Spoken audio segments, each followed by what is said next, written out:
Prod Squad, what's good, man? It's your boy JR here, back with another video. Boy's kind of hyped this morning, man. I don't know. I'm feeling good about this one. I'm feeling good about this one. Y'all see from the title and the thumbnail, I'm headed down to Fast Lane Performance right now in Atlanta. They about to retune my car. Now I'm not happy about the money that I gotta pay to more willing to get this done right. If you don't know what's going on, man, I'm trying to pass emissions. When I got my car cammed and the long tube headers put in, it didn't pass emissions, so I took it back to the shop and All Park Garage. I took it back to them to try to fix that issue. Took me maybe 3 or 4 different trips down there, because it's an hour there and an hour back for me to realize, like, okay, I gotta do something else because this ain't working right here. So I hit up Fast Lane Performance and they basically told me to bring it on down, and they said it sounds like a tuning issue. And I don't know if y'all know about this whole tuning thing, man, but it's a lot that goes into tuning, a whole lot that goes into tuning. So I'm headed down to Fast Lane now in Atlanta, drop my car off, and hopefully the tune's not too jacked up to where they have to keep it for an extended period of time. I'm gonna be optimistic and say I can pick it up. Hopefully I can pick it up tomorrow evening. That would be great. But I'm headed on down there right now, man. So I see y'all in a little bit, man. I'll holler at y'all a little bit. Hey, bro. So I'm out here at Fast Lane Performance, right? And it's weird. They just got your boy standing out here locked out, recording me. I mean, I don't know, you know, what's up with that, but let me in. Alright, so they finally let your boy in. And there's this weird waiting room right here. I'll let y'all see. Got a Hellcat ZL1. Performance related, so Yeah. that makes it a lot harder. Emissions can be tricky sometimes. Also, while the car's here, we're going to log all your O2 sensors, make sure the front O2 sensor is working right, rear O2s, if you've got them in, make sure they're enabled, working the way it should.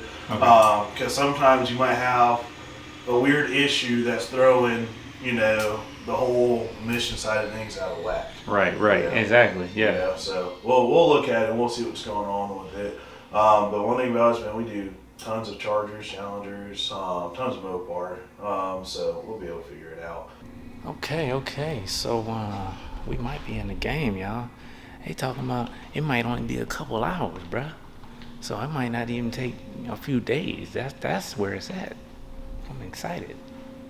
Like I said, not excited about this money, but it's the name of the game. I can't leave y'all hanging. Even though I know I'm probably the last one of the Mopar guys that's doing builds, you know what I'm saying, to see this. I'm pretty sure plenty of people have seen y'all stuff. So we've got a Dyno Jet 224 over there. Right now they've got a charger on the dyno. It's actually a 6-cylinder that's got a supercharger. And those are actually kind of cool because they're making only about 400 to 450 wheels. So these guys sneak up on you in those scat packs and they're outrunning you. We do LS swap too, so we do those schools. Got the LS motor, the C7's got a rebuilt motor. Okay. We got 2 Rams here. One's a 2021 TRX, the other one's like a 2004 Ram. Both are getting built motors, so that Ram's getting a full stroker kit. This TRX is getting a 426 stroker as well.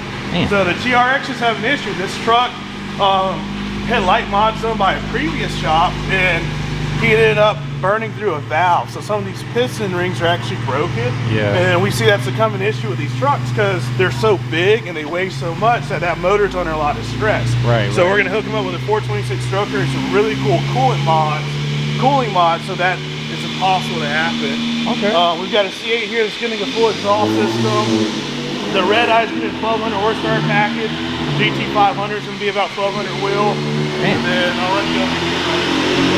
The scat pack's getting a cam head set up with a nitrous stick too. This one's gonna be pretty wild. So we've got the heads off of it, and they're being CNC ported right now. So this one looks pretty wild. Then the Viper here, it's one of our stock cars. It's a 2015 Viper SRT. Okay. It's got about 600 wheel and about 850, 900.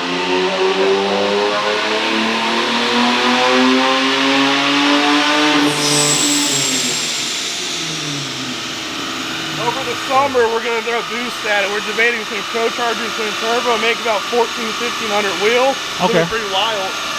Yeah, that's what we do. We do late model American muscles, so Hellcat, Neo 1, Camaro, Corvette, and then we do LS swaps on the old school. Alright. Yeah. Cool, man. Alright, man. I'll give you a call. There you go. I appreciate you. I'm booking it coming down here, man. Putting that one little, all good. putting that one little turbo to use. Making all that power. I know, right? All right, so this is essentially what we got going on. Okay. This is your first pull, run file 1. This is without making any changes. We did 352 wheel, 363 foot-pounds of torque.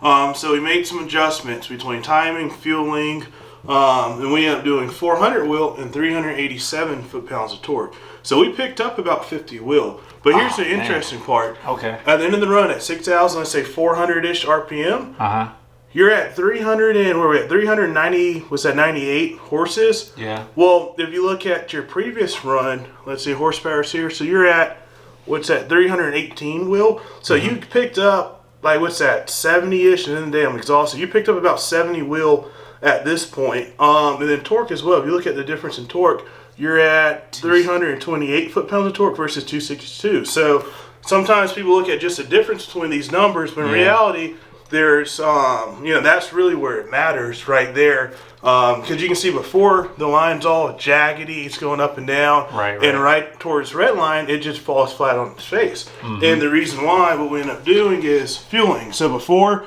your fueling was flat, but it was on the richer side, and up top, it got really rich. There's a table in the tune that will do that, and that's something you have to adjust when you do like cam and headers and stuff like that. So we adjust that. So you see the dotted line here on your car, that was our target air-fuel ratio.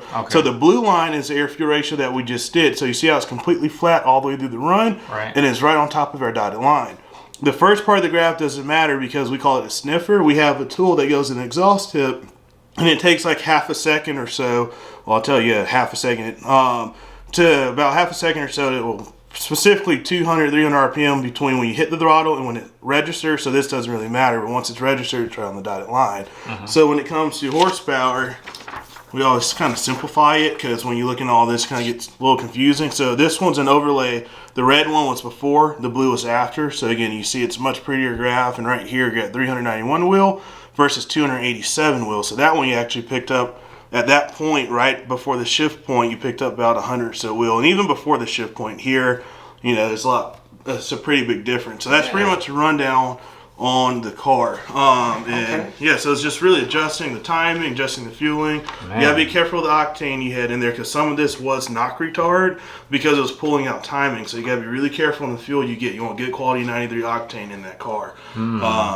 But yeah, so that's pretty much running out. So these are your Sakit. And then there's torque horsepower, but that's your overlay there.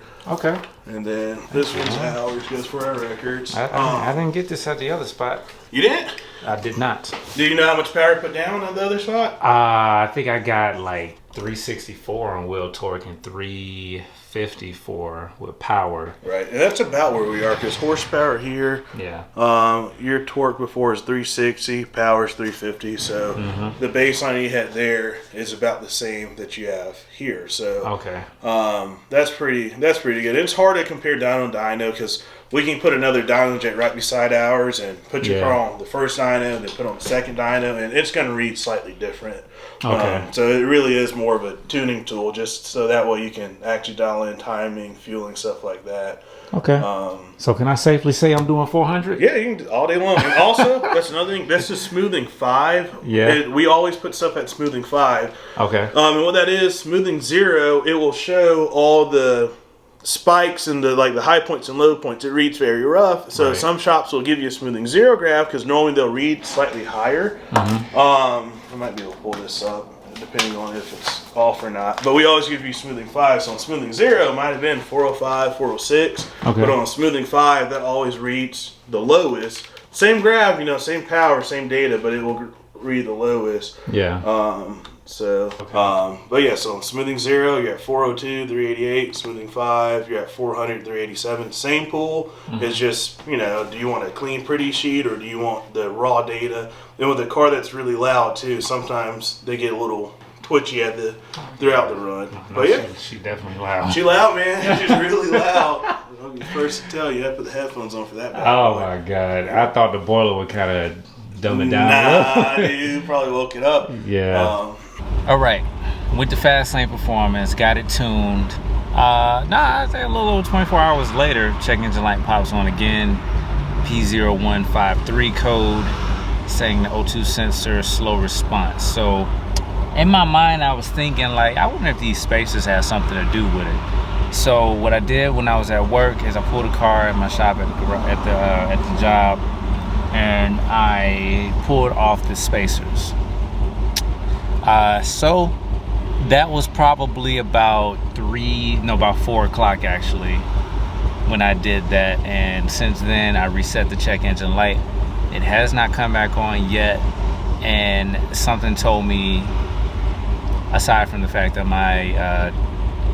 I literally have a day to get my tags, something told me to go ahead and just give the emissions a shot today. So that's where I am right now.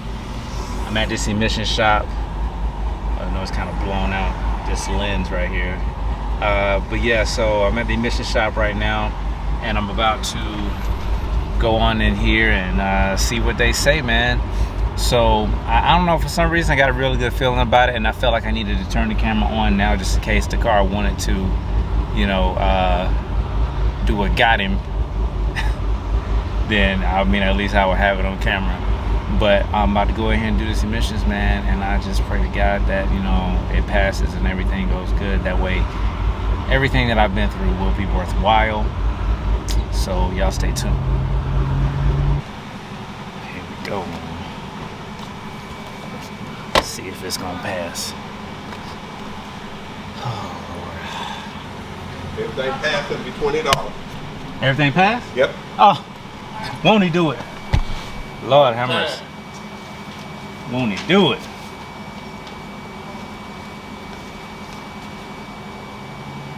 Man, that guy worked that thing out, man.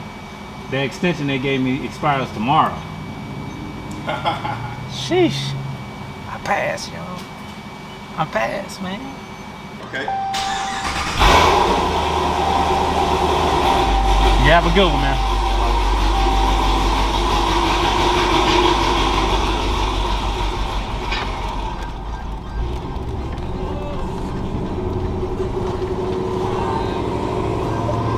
All right, y'all. So your boy is back official. We legal. Let me park over here for a hot second and let y'all know what the deal is. From the beginning of all of this, so I had All Par Garage do my do the cam work, do the headers work, and they tuned it and everything. Had emissions light pop on. Well, check engine light pop on. Well, it wasn't, the check engine light didn't pop on immediately, but it wasn't passing for readiness. So that means the way the tune was, it was bypassing the O2 sensors, a way that wouldn't register or make the car ready for emissions or whatnot. So I got O2 sensor spacers. I was, recommended O2 sensor spacers. And when I got the O2 sensor spacers, put those on, then I had check engine lights pop on with different codes and stuff. So after I did, after a few trips back and forth to All Par, I ended up saying, okay, I gotta figure something else out. So I ended up going to Fast Lane Performance. Fast Lane Performance retuned the car for me. And after the retune, it was running a whole lot better, to be honest with you. And also I picked up 50 extra horsepower. Well, I picked up some horsepower and some torque. Y'all seen already what that was. But after that, then light still kept coming on. So I had the P0153 code, and with the P0153 code, it was saying that the O2 sensors was giving a slow response. So I had the idea to take off the spacers and just have the O2 sensors in directly, like from factory or whatnot. And doing that was actually yesterday, not even 24 hours ago. Car ran all the tests that it needed to run, and I have passed emissions fully. I can go and get my tag. I have no check engine lights. Everything is running fine. Thank God. So if you happen to get this work done, man, just make sure whoever that you have tuning your car, make sure it's done properly. It's only a couple shops in the Atlanta area that really work on Mopars, that's really known for it, and that's Allpar and Fastlane. I'm not saying Allpar did a bad job, but I mean, you know, with tuning, you know, it's just a lot of different stuff that you can do. So I'll leave that to y'all in the comments. But so I got it tuned properly and everything is fine. Power is good, car is running good, I'm legal. So that's it. If it's your first time at the channel and you like the video, don't forget to hit the thumbs up button, man. I hope that this information helps y'all out in your pursuit or your build. And I'll holler at y'all in the next one, man. Until next time, peace.